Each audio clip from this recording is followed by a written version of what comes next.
4 dari 8 orang yang terjaring dalam operasi tangkap tangan OTT, tim Satgas Komisi Pemberantasan Korupsi atau KPK di wilayah Subang, Jawa Barat, Rabu malam, ditetapkan sebagai tersangka setelah menjalani pemeriksaan selama 1 kali 24 jam.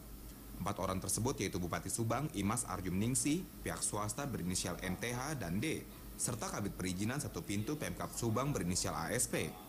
Bupati Subang, Imas, diduga menerima hadiah atau janji secara bersama-sama terkait kepengurusan perizinan lahan yang akan digunakan untuk pabrik di wilayah Kabupaten Subang. Wakil Ketua KPK Basyaria Panjaitan dalam konferensi pers yang digelar Rabu malam menjelaskan, komitmen suap yang diterima Bupati Subang sebesar 1,5 miliar rupiah tersebut diduga digunakan untuk membiayai pilkada dan operasional selama kampanye. Sementara 4 miliar diberikan untuk perantaranya yang tidak lain orang dekat Bupati.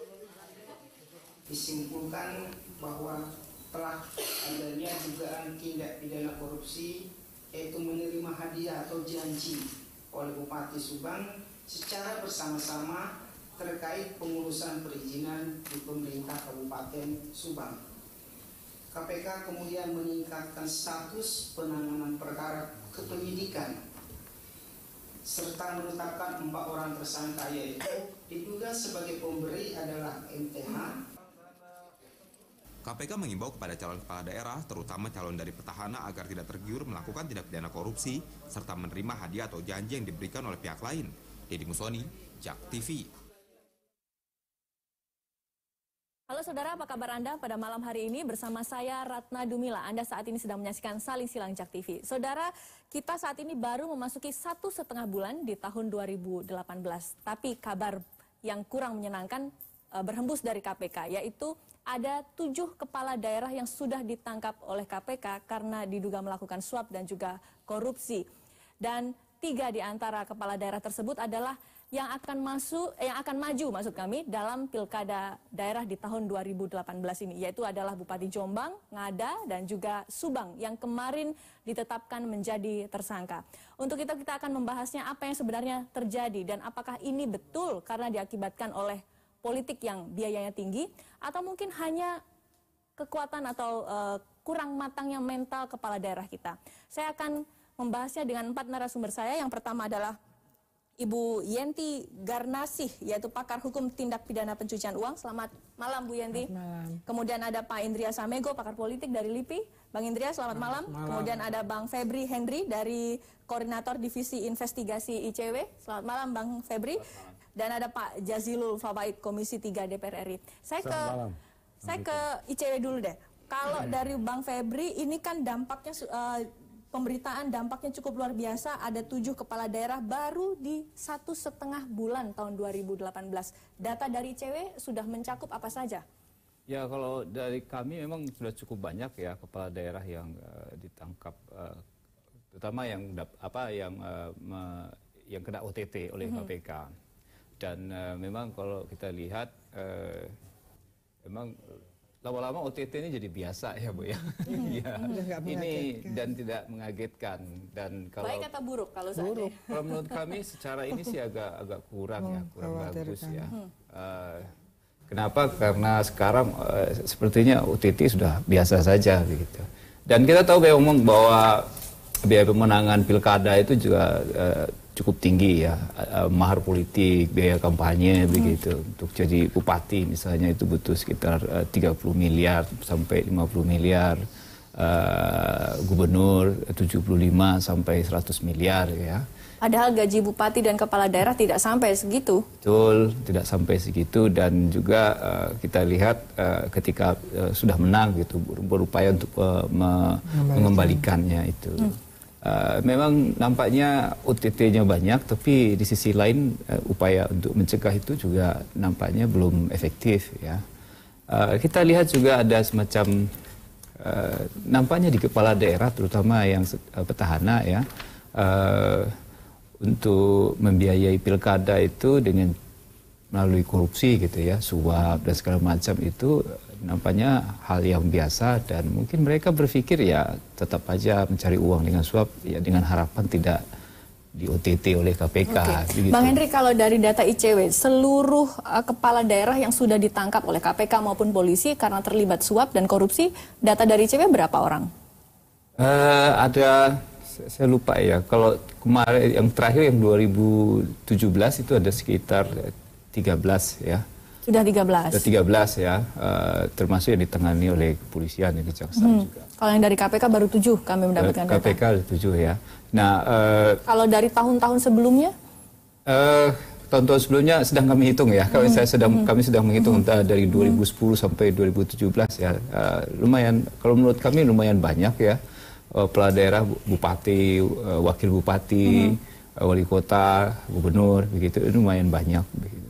Oke, kalau modus, saya ke Bu Yenti. Bu Yenti, kalau dari kasus suap dan korupsi yang melibatkan kepala daerah ini biasanya modusnya seperti apa? Ya modusnya biasanya ya apa ya, suap untuk APBD-nya dan sebagainya gitu ya, paling atau juga untuk proyek-proyek tertentu. Tapi kan saya lebih kepada ini, kenapa sih mereka melakukan korupsi? Kenapa sih mereka itu harus menerima suap, gitu kan? Nah, barusan kemudian berikutnya uang suap ini kemana kan gitu? Antara lain yang kita khawatirkan yaitu untuk biaya kampanye. Nah, disinilah letaknya bahwa ternyata dinamika politik, pemilihan kepala daerah 1, kepala daerah 2, bahkan nanti pilpres berarti didanai oleh hasil kejahatan kan. Artinya apa? Di sini Indonesia belakangan ini menjelang tahun politik, sekarang udah tahun politik.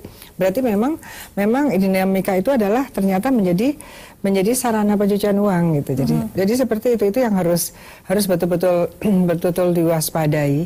Dan kemudian kepada KPK, setiap ada korupsi penerimaan suap yang kemudian uang suapnya sudah digunakan untuk sesuatu, mestinya KPK menggunakan sekaligus undang-undang pencucian uangnya, sehingga uang hasil korupsi itu dimanapun dia itu bisa ditelusuri.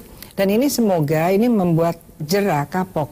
Jadi gini, kalau korupsi terus-terusan terjadi, kalau nggak salah tadi malam katanya masih ada lagi setelah Subang. Lampung. Ya Lampung kan? Lampung Tengah kalau yang tapi belum dirilis ini ya. Nah, jadi hari ini pun ada, gitu kan, kemarin Subang, sebelumnya Ngada. Subang pagi, kemudian Lampung malam. Nah itu kan artinya apa? Tadi dikatakan upaya pencegahan juga tidak jalan karena misalnya memang dari aturan politik itu sendiri juga memang biayanya mahal. Apapun lah namanya, mau ditolak mau tidak, mahar kan ada. Harusnya kan gitu tetap ada karena memang biayanya mahal. Kemudian biaya itu ternyata juga dilakukan lewat korupsi. Artinya apa? Sementara di satu sisi upaya penegakan hukum jalan juga. Jadi kita harus mencermati juga bahwa ternyata upaya penegakan hukum memenjara orang di Sukamiskin yang menyenangkan itu untuk ukuran narapidana Pak ya, itu adalah memang juga tidak menjerakan gitu. Nah ini menjadi model kan, contohnya cuma seperti itu nggak apa-apa, jadi coba-cobalah gitu kan. Yang apalagi sempat ya KPK mengatakan kalau OTT itu kami tidak untuk yang pertama kali kan, setelah 2 baru ketiga kali itu kan juga tidak baik. Artinya orang bisa berpikir kita menyuap atau menerima suap sekali aja. Kan nggak akan dong, nanti kedua atau ketiga. Nah jadi pemberitaan tentang strategi pengungkapan korupsi juga tidak boleh terlalu terbuka kepada calon-calon koruptor yang berpotensi menerima suap, berpotensi memberikan suap. Nah ini juga kita harus pikirkan. Kalau tadi dikatakan bahwa bagus nggak banyak OTT, ya tidak bagus, artinya memang pemberantasan korupsi tidak terlalu bagus. Tapi ada yang lebih tidak bagus lagi, tadi kita katakan sudah nggak terlalu semangat lagi mendengarkan atau pengen tahu gitu ya. Pengen tahu siapa yang OTT, kan sekarang udah nggak terlalu. Ya ini bahaya sekali. Tiba-tiba kita menganggap hal itu biasa. Nah itu bahaya sekali. Kita menjelang ke sana kan, sudah nggak terlalu permisif. Terhadap berita udah nggak terkejut-kejut, udah nggak ada lagi. Ini juga bahaya sekali. Artinya ini ada komponen bangsa yang harus digerakkan agar kita lebih peka, lebih sensitif, lebih menolak bahwa itu memalukan, itu adalah memprihatinkan. Oke, saya kembali ke Mas Febri. Mas Febri, kalau dari data ICW biasanya modusnya yang sering dialami atau yang sering dilakukan oleh kepala daerah ini apa? Kalau kemarin saya baca rata-rata mereka bermain di izin, kemudian mereka minta suap kepada pengusaha-pengusaha yang bermain di wilayahnya. 7 modus korupsi kepala daerah. Pertama itu soal pendapatan. Pajak, retribusi.